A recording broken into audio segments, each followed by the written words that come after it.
गोस्वामी जी ने इस शरीर के बाप का नाम बताया है। ये मनुष्य का जो शरीर है ना, इसका बाप कौन है? तो आप अपने पिताजी का नाम लोगे कि हमारे पूज्य पिताजी का मुख, ये तो ठीक है, व्यवहार में ठीक है, वो पिताजी हैं आपके।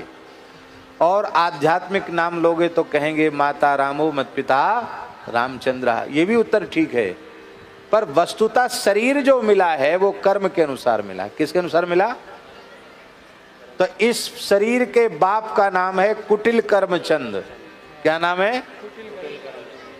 हाँ, ये कुटिल कर्मचंद हैं, इसलिए सबको भोगना पड़ेगा, चाहे हम हो चाहे आप हो। शुभ का फल भी भोगना पड़ेगा और अशुभ का फल भी भोगना पड़ेगा।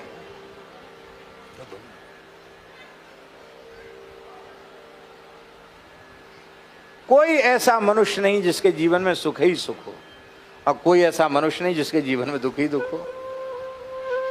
जब पुण्य का फल आएगा तो सुख रूप में आएगा, पाप का फल आएगा तो दुख रूप में आएगा। अच्छा एक बात बताओ, कोई भी मनुष्य दुख चाहता है क्या? दुख तो कोई नहीं चाहता, फिर भी दुख भोगना पड़ता है कि नहीं भोगना पड़ता है? और सुख सब चाहते हैं कि नहीं चाहते हैं, फिर भी दुख भोगना पड़ता है कि नहीं भोगना पड़ता है? इसलिए भक्तराज प्रहलाद जी ने कहा सुखमैन्द्रियकम दैत्या देह योगे न देहिना सर्वत्र लभ्यते दैवाद्यथा दुःखमयत्नतः। देह मिला है, इंद्रियां मिली हैं, इनके संपर्क संबंध से प्राप्त होने वाला सुख भोगना पड़ेगा। कैसे? यथा दुखम अयत्नतः। आप दुख प्राप्ति का प्रयास नहीं करते फिर भी दुख होता कि नहीं होता? ऐसे ही बिना सुख चाहे सुख भी भोगना पड़ेगा।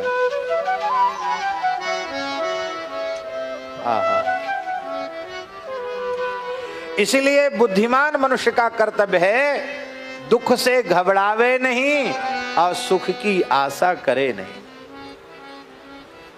तब क्या करे? आशा एक राम जी से दूजी आशा छोड़ दे। आशा एक राम जी से दूजी आशा छोड़ दे। नाता एक राम जी से दूजा नाता तोड़ दे। नाता एक राम जी से दूजा नाता तोड़ दे। साधु संग राम रंग अंग अंग रंगिए। साधु संग राम रंग अंग रंगिए। जाहि विधि राखे राम ताहि विधि रहिए। जाहि विधि राखे राम ताहि विधि रहिए। सीताराम सीताराम सीताराम कहिए। सीताराम सीताराम सीताराम कहिए। जाहि विधि राखे राम ताहि विधि रहिए। जाहि विधि राखे राम ताहि विधि रहिए। त्रिजग देव नर असुर अपर जग। कर्मानुसार पशु पक्षी कीट पतंग की योनि में भी जाना पड़ा, वहां भी सुख खोजता था, वहां भी सुख खोजा। मिला सुख? नहीं मिला। पुण्य के फल के भोग के लिए देव शरीर भी मिला, वहां भी सुख खोजा। मिला सुख? अरे कोई राक्षस ज्यादा तपस्या कर लेता है और ब्रह्मा जी से शंकर जी से वरदान मांग के ज्यादा ताकतवर हो जाता, खदेड़ देता देवताओं को स्वर्ग से।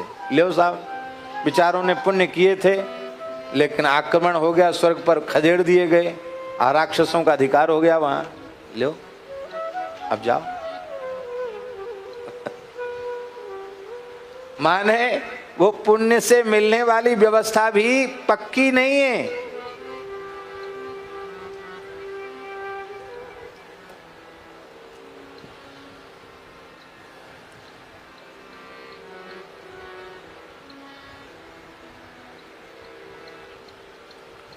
राष्ट्रपति प्रधानमंत्री के रूप में जिनका चयन हो जाता है, अभी चयन नहीं हुआ था, उसके पहले उनका फोटो टीवी में देखो, अखबार में देखो, लगेगा कि तो 60-65 साल के बूढ़े हैं, झुर्रियां पड़ गई हैं, ऐसे हो वैसे। और जैसे ही उनको राष्ट्रपति प्रधानमंत्री पद की घोषणा होती है, वो पता नहीं झुर्रियां वुर्रियां कहाँ चली जाती हैं, ऐसे लगता कि 18-20 साल के जवान। और फिर जैसे ही विश्वास मत हार गए कि फिर वही। तो ये व्यवस्था भी ऐसी ही है, स्वर्गादि लोकों की व्यवस्था ऐसी है, जिसके पास अधिक मत हो जाएगा वो दूसरे को भगा देगा।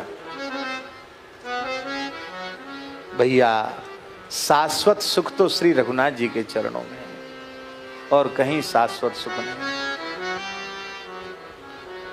कोई तन दुखी, कोई मन दुखी, कोई धन बिन रहत उदास, थोड़े थोड़े सब दुखी, सुखी राम के दास। पद्म पुराण में लिखा है, न चेन्द्रस्य सुखम, इंद्र को सुख नहीं है, न चेन्द्रस्य सुखम किंचिन, न सुखम चक्रवर्तिनः, सुखमस्ति विरक्तस्य मुनेरेकांत जीविनः। चक्रवर्ती सम्राट भी सुखी नहीं है, देवराज इंद्र भी सुखी नहीं है, एकांत में बैठकर भजन करने वाले महात्मा सुखी हैं।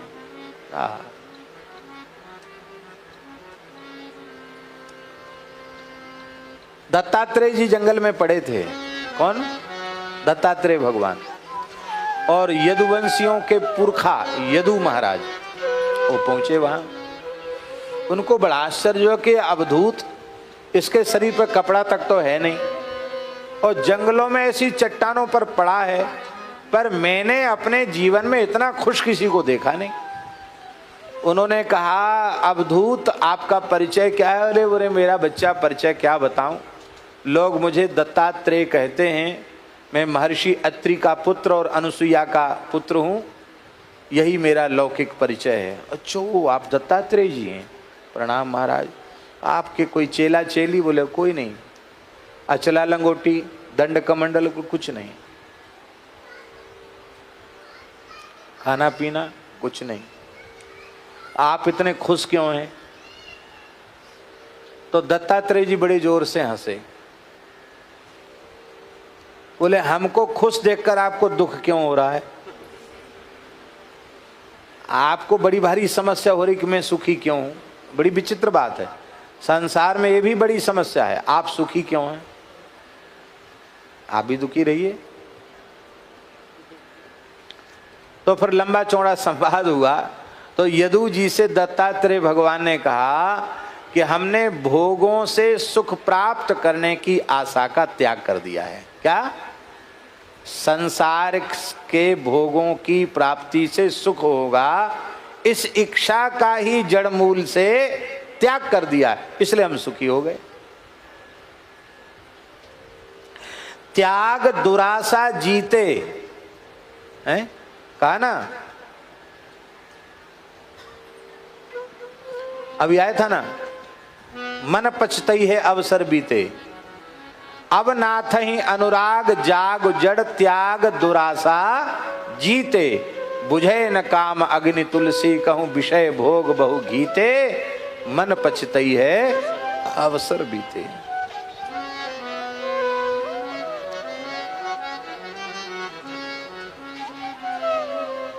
राक्षस भी बने,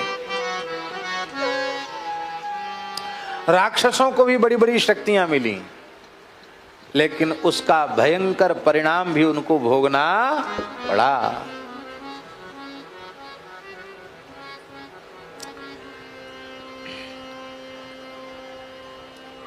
मुगल बादशाह शाहजहां, मुगल बादशाह शाहजहां ने बहुत सताया था साधुओं को। उसने अपने मुल्ला मौलवियों को बुलाकर पूछा कि जल्दी बताओ, हमने भी पूरी ताकत लगाई कि इस पूरे देश का इस्लामीकरण हो जाए, लेकिन हम भी सफल नहीं हुए। और हमारे अब्बा जान थे जहांगीर, उन्होंने भी पूरी ताकत लगाई, सफल नहीं हुए। उनके अब्बा जान थे कौन? अकबर, वो भी सफल नहीं हुए। उनका बाप था हुमायूं, वो भी सफल नहीं हुआ। उनका बाप था बाबर, वो भी सफल नहीं हुआ। और हमारे तमाम लोग मर गए, हमारे पुरखा, और पूरे धरती का इस्लामीकरण करना चाहते थे, सफलता नहीं मिली। क्या कारण है? इस्लाम का हौसला बुलंद क्यों नहीं हुआ? बताओ, नहीं तो सबको फांसी पर चढ़ा देंगे। मुल्ला मौलवियों ने कहा, हजूर जहां पना, ये हिंदू फकीर साधु महात्मा ये घूमते हैं सब और, इनका एक जगह पांव टिकता नहीं, इनके पैर में खुजली मचती है, घूमते रहते हैं। और जहां जहां जाते वहां कुछ न कुछ भगवान की कथा सुनाते हैं, कहीं भागवत, कहीं गीता, कहीं रामायण सुनाते हैं। और सुन सुन करके लोग पक्के बने रहते, वो भटकते नहीं हैं। इसलिए चाहे जितनी तलवार चलाओ आप, कत्लेआम करो, पर तलवार के बल पर इस्लामीकरण नहीं किया जा सकता। मिटा पाई नादिर शाही तैमूरी तलवार, जिसे राष्ट्रगीत में गाते हैं ना, नहीं मिटा सके हमारी सभ्यता को, हमारी संस्कृति को। तो एक बात है, इन हिंदू फकीरों का घूमना बंद हो जाए, ये समाप्त हो जाए साधु महात्मा, फिर तो हमारा शासन है। फिर हम तो जैसा जो पाठ पट्टी पढ़ाएंगे वही पढ़ेंगे लोग। तब इसने तत्काल संतों की जमात घूमने पर प्रतिबंध लगा दिया। तत्काल जो जहां संतों की जमात घूम रही थी, जहां जो संत मिला उसको तत्काल गिरफ्तार करके कारागार। जो महात्मा थे जहां जो घूमते फिरते मिल गया, वो उसको सीधे भीतर जाओ। हाहाकार मच गया, हजारों साधु जेल चले गए, भयंकर यातनाएं दी जाने लगी। उस समय संत मलुकदास जी प्रयाग के निकट कड़ा गांव में गंगा के तट पर भजन साधन कर रहे थे। साधु कुछ रोते गाते हुए वहां पहुंचे। बाबा, तपस्या ही करते रहोगे कि हम सब पर विपत्ति आई है, कुछ बचाओगे? बोले हाँ बचाएंगे, रघुनाथ जी सबकी रक्षा करेंगे। तो श्री मलुकदास जी अपने सेव्य ठाकुर युगल किशोर श्री सीताराम जी को लेकर के वहां से चल पड़े। बादशाही फरमान का उल्लंघन करते हुए।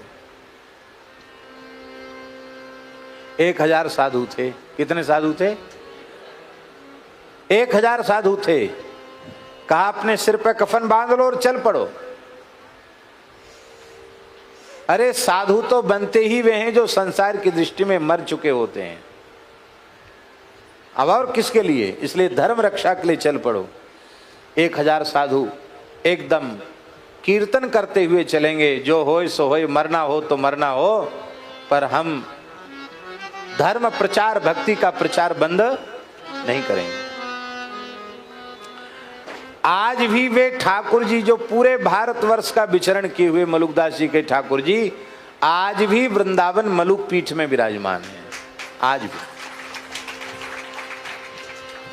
जो छोटे ठाकुर जी हैं, जो जड़खोर उसमें पधारे थे, और बुंदेलखंड में जब सदगुरु जन्म शताब्दी महोत्सव हुआ था तो उसमें अचर्रा में जो उत्सव हुआ था उसमें भी ठाकुर जी पधारे थे। जनकपुर में यात्रा हुई थी तो जनकपुर भी ठाकुर जी पधारे थे। सदगुरु जन्म शताब्दी में हम समझते 400 साढ़े 400 साल के बाद ठाकुर जी गुरुदेव के उत्सव में जगह जगह तीर्थों, अयोध्या जी में पधारे थे ठाकुर जी, जनकपुर पधारे थे ठाकुर जी। वो ठाकुर जी आज भी हैं, इतने बड़े स्वरूप हैं, बड़े प्यारे ठाकुर जी, श्री सीताराम जी महाराज। तो बाबा जहां जाते उनके प्रभाव के आगे सब नतमस्तक हो जाते, किसी का साहस ही नहीं पड़ता उनको बंदी बनाने का। हाहाकार मच गया कि बादशाह का फरमान कुछ भी नहीं। दक्षिण भारत में है, आंध्रा में श्रीकाकुलम, क्या है श्रीकाकुलम। श्रीकाकुलम में वहां का हिंदू राजा मुसलमान बन गया था, नवाब बन गया था, पूरा नगर मुसलमान हो गया था।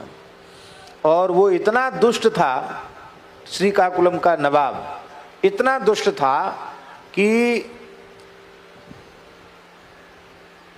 हिंदू का प्रवेश उसकी राज्य की सीमा में वर्जित था। मुसलमान ही भीतर घुसेगा, दूसरा नहीं घुस सकता। जबरदस्ती लोगों को मुसलमान बनना पड़ा। और उसके सिपाही घूमते थे कि कहीं कोई हिंदू फकीर मिले, साधु ब्राह्मण मिले, तिलक कंठी वाले, उनको पकड़ के जेल ले आओ सीधे, या तो कहो इस्लाम कबूल करो, नहीं तो चलो भीतर। तो बाबा श्री मलुकदास जी भी वहां चले गए जमात लेके, लेकिन आश्चर्य है उनके दिव्य प्रभाव के आगे कोई कुछ कर ही नहीं पाता। बादशाह ने कहा इसको बंदी बनाओ, बंदी बनाया। जैसे ही भीतर गए तो जेल की चक्कियां अपने आप चलने लग गई। जितने साधु ब्राह्मणों को बंदी बनाया था, सबकी हथकड़ी बेड़ी टूट टूट करके गिर गई और पूरा शहर भूकंप जैसा होने लगा। श्रीकाकुलम में हाहाकार मच गया। आखिर तो वो हिंदू ही था पहले, दौड़ा हुआ आया, चरणों में अपनी पाग रखी, बोले हजूर गुस्ताखी माफ करो, मैं आपकी शरण में हूं। फिर उसने रोते हुए कहा कि मैं तो क्षत्रिय था, जबरदस्ती छल पूर्वक इन म्लेच्छों ने एक गाय को काट कर कुएं में डाल दिया और उस पानी को अनजाने में लोगों ने पी लिया, उसमें हमारे भीतर भी वो पानी चला गया। हमने प्रायश्चित पूछा तो लोगों ने कह दिया कि अब तुम हिंदू नहीं बन सकते। हम कट्टर मुसलमान हो गए। फिर हमने कहा कि हम अब तुम्हारे होश ठिकाने लगाएंगे, मुसलमान हो गए। क्योंकि हम इस बात से चिढ़ गए कि हम धोखे से, जानबूझ के तो हमने ऐसा किया नहीं, पर अपराध हमसे बन गया तो हम लौट करके फिर आना चाहते हैं अपने घर में, लेकिन हमको नहीं लाया गया और हमने चिढ़ करके ये सब काम किया हमने। अब आप मेरे ऊपर कृपा करें, यदि आपके धर्म में ये व्यवस्था है तो हम फिर अपनी पूरी प्रजा के सहित हिंदू होना चाहते हैं। बाबा ने कहा बिल्कुल ठीक। सबको श्रीकाकुलम में सबको मुड़ मुड़ा कर, सबको चुटिया रखा के, सबको पंचगव्य दे करके और सबको उन्होंने वैष्णव बना दिया, हिंदू बना दिया। आज भी स्थान है श्रीकाकुलम में, मलुकदास जी का वो ऐतिहासिक स्थान आज भी है।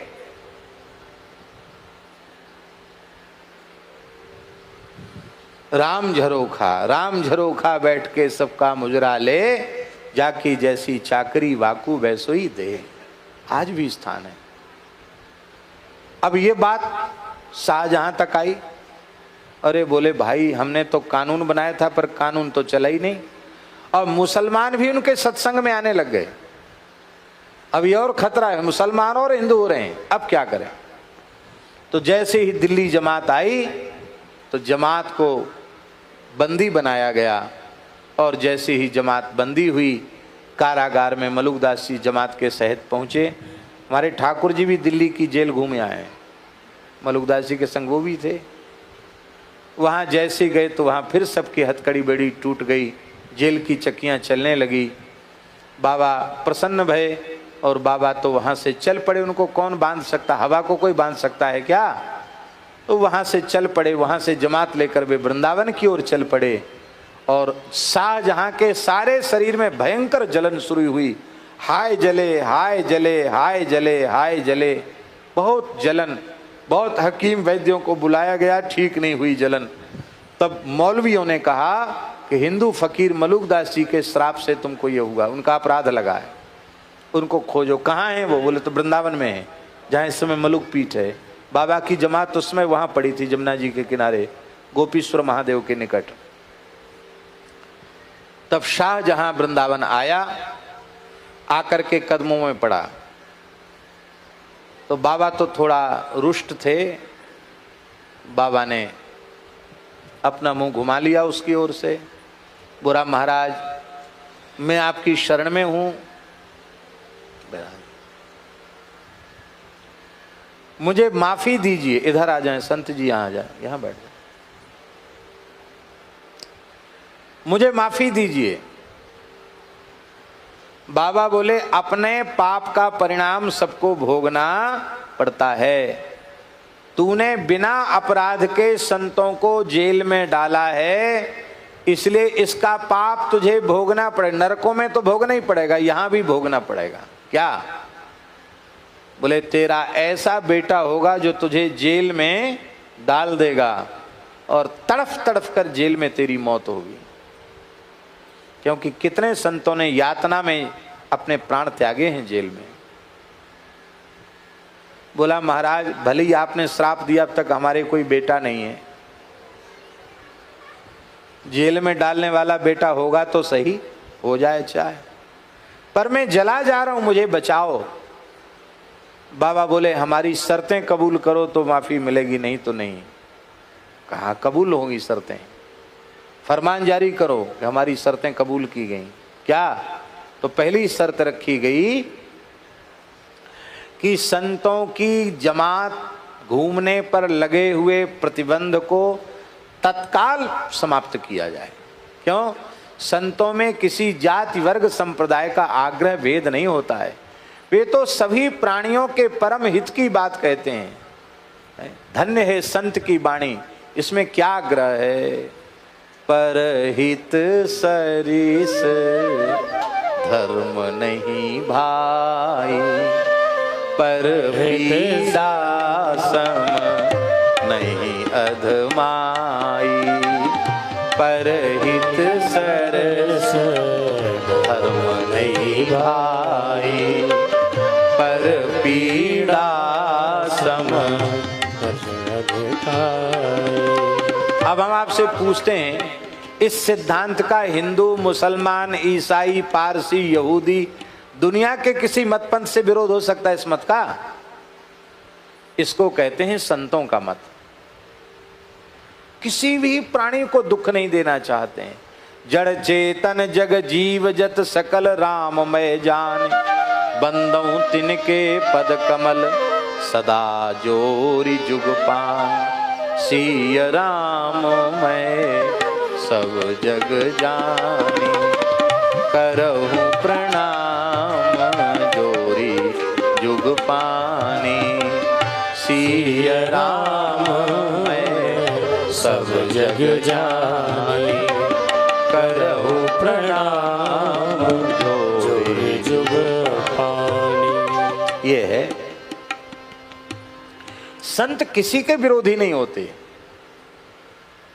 ऐसे ऐसे समर्थ संत हुए, वो संकल्प कर लेते, मुगल सत्ता समाप्त हो जाती। उन्होंने किसी का बुरा होए सोचा ही नहीं। राम जी की जैसी इच्छा। संत आग्रही नहीं होते हैं।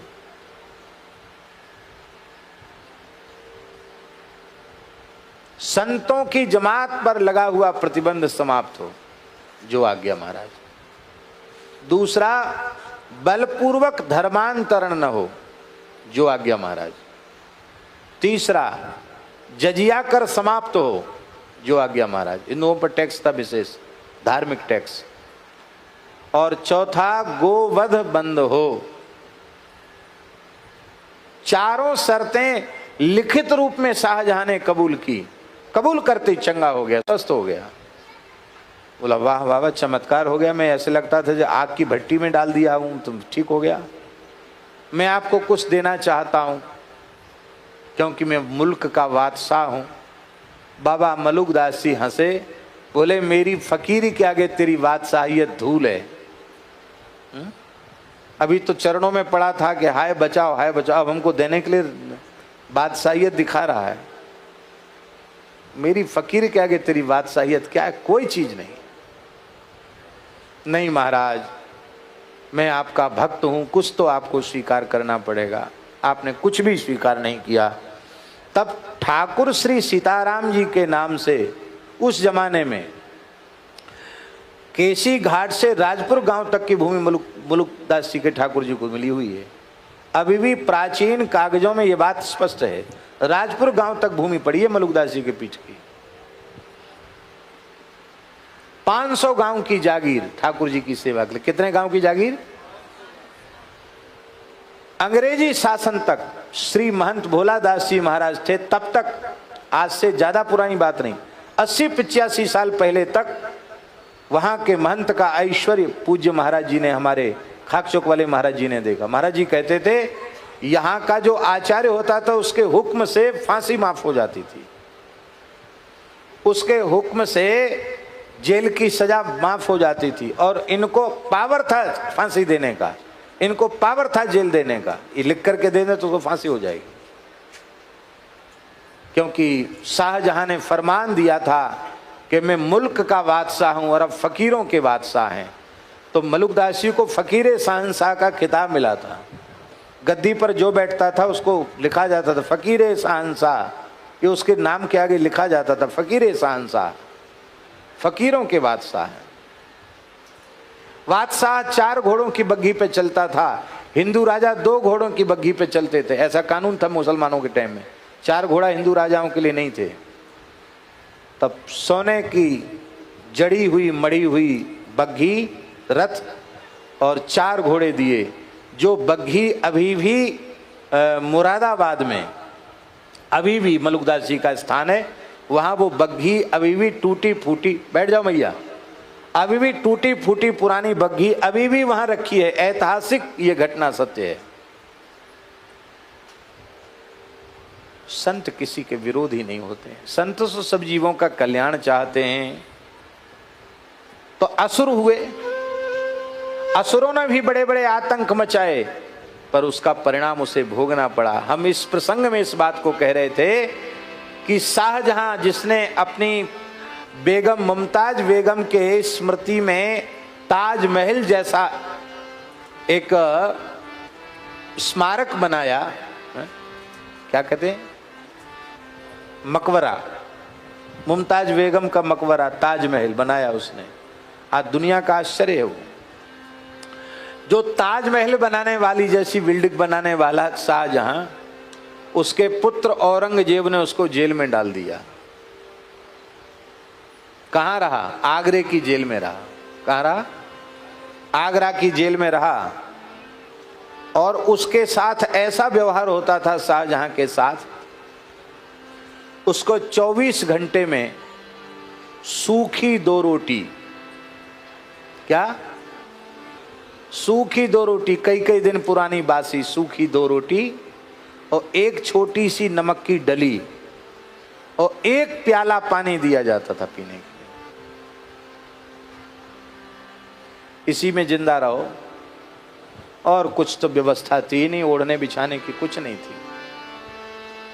औरंगजेब कहता था बहुत अय्यासी की है ना, भोगो।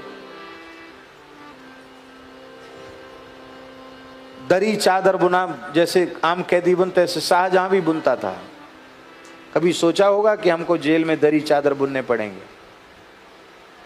एक दिन उसने औरंगजेब के पास सूचना भेजी कि मुझसे ये काम होता नहीं है, तो मैं कुरान का अच्छा पंडित हूँ, कुछ बच्चों को भेज दिया करो तो मैं कुरान की आयतें पढ़ा दिया करूँगा, क्योंकि बिना कुछ किए तो यहाँ रह नहीं सकते। इतना सुनते ही इतना चिढ़ गया, हाँ, और अब ये रोटियां मुझे पचती नहीं हैं तो हमको 1 मुट्ठी चना दे दिया करो। ये उसने प्रार्थना लिख करके भेजी थी अपने पुत्र को कि हमको भोजन के लिए 1 मुट्ठी चना और सेवा काम के रूप में हम कुरान पढ़ा दिया करेंगे। पर इस प्रस्ताव को भी औरंगजेब ने ठुकरा दिया। बोले बुढ़ा मरने का समय आया, इंतकाल का समय आया, अभी भी हुकूमत करना नहीं छोड़ता है। पढ़ाने में हुकूमत करी जाती है ना, बच्चों को डांटा डपटा जाता है। और कितना चतुर है बुढ़ा कि चना मांगता है, अरे चना खाकर के तो घोड़ा दौड़ता है, फिर से लगता है हमारे विरुद्ध कुछ षड्यंत्र रचेगा। तो महाराज 2 रोटी की 1 रोटी कर दी उसने। कितनी? बोले अब 1 रोटी मिलेगी। ऐसे तड़फ करके उसने प्राण त्यागे। इसका मतलब है सर्वोच्च सत्ता का सुख भोगने वाला उसको ये भोगना पड़ा। राक्षसों को भी अपने किए हुए पाप का परिणाम भोगना पड़ता है। त्रिजग देव नर असुर अपर जग, जो निसकल भ्रमि आयो। सब योनियों में भटक करके आया है। और ग्रह बनिता, सब योनियों में घर मिला, सब योनियों में स्त्रियां मिली, पुत्र मिले, बंधु मिले। ग्रह बनिता सुत बंधु भये बहु। हर जन्म में तो भाई बंध हुए, हर जन्म में पुत्र हुए, पत्नी हुई, और मातु पिता जिन जायो। सुअर बने तब भी माता पिता मिले, कुत्ता बने तब भी माता पिता मिले, कीट पतंग बने तब भी माता पिता मिले। न जाने कितने भाई बंधु, कितने स्त्री पुत्र, कितने माता पिता तुझे मिल चुके हैं। लेकिन ये सब तुझे मिले इसलिए थे कि तू सुखी हो जाएगा, और ये तुझे सुखी कर देंगे। पर न तू सुखी हुआ और न ये सुखी हुए, न इन्होंने तुझे सुखी बनाया और न तूने इनके दुख को दूर किया। क्योंकि काहे को फिरत मूढ़ मन धाय। क्यों फिर भटक रहा है? विचार करके देख ले, कितने माता पिता, कितने भाई बंधु, कितने घर मकान दुकान, क्या नहीं मिला तुझे? कभी चक्रवर्ती सम्राट भी बना होगा, क्या नहीं मिला तुझे? कभी इंद्र महेंद्र भी बना होगा, क्या नहीं मिला तुझे? पर तेरे भोग की वासना अभी भी शांत नहीं हुई, अभी भी तेरा मन संसार में भोगों में भटक रहा है। काहे को फिरत मूढ़ मन धाय। बोले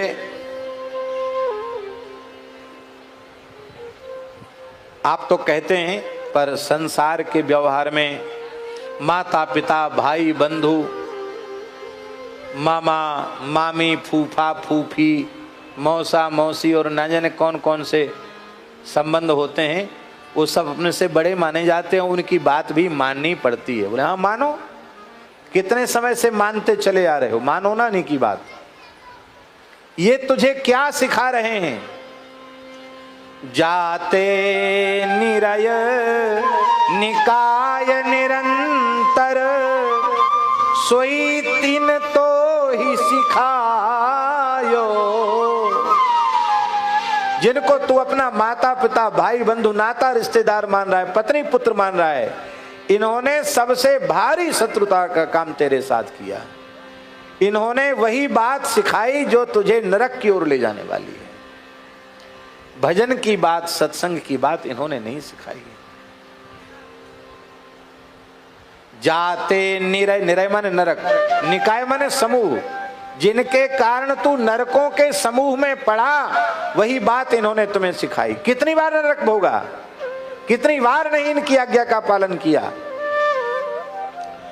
तुम हित होए, तुम्हारा हित हो जाए, ऐसी बात इन्होंने नहीं बताई। कटे भव बंधन, तेरा संसार का बंधन कट जाए, ऐसी बात नहीं बताई। सो मग तो ही ना बताओ, वो रास्ता इन्होंने तुमको नहीं बताया। चलो बोले ठीक है, अब अच्छा हुआ आज छतरपुर में विनय पत्रिका की कथा हुई, अब रास्ता हमको मालूम हो गया, अब अपने घरों में जाना यहाँ से।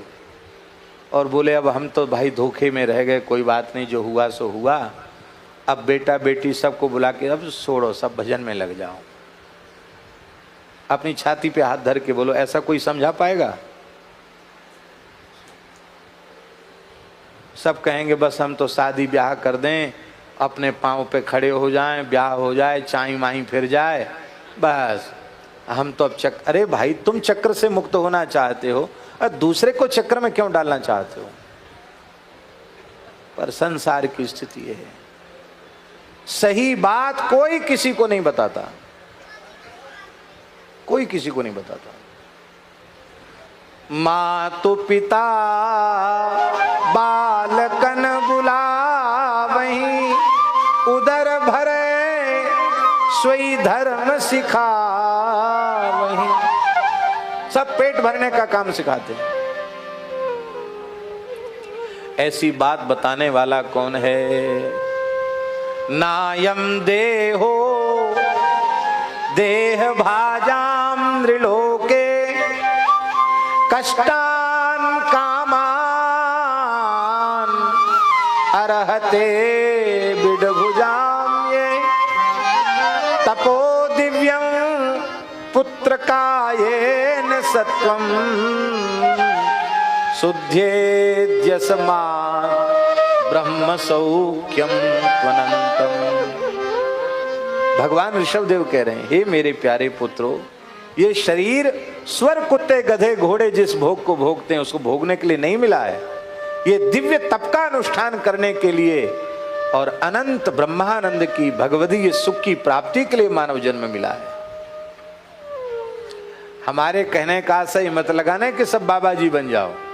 बाबा जी बनना ऐसे होता नहीं है, ऐसे नहीं होता बाबा जी बनना, और ऐसे बनना भी नहीं चाहिए किसी के बहकावे में आकर, किसी पर विचार थोपना भी नहीं चाहिए। हमारी प्रार्थना गृहस्थ विरक्त से नहीं है, ब्राह्मण क्षत्रिय वैश्य शूद्र से नहीं है। हमारी प्रार्थना ये है, आप जहाँ हैं वहीं रहकर स्वयं भजन का निश्चय कर लो और अपने पूरे परिवार को भजन में लगा दो।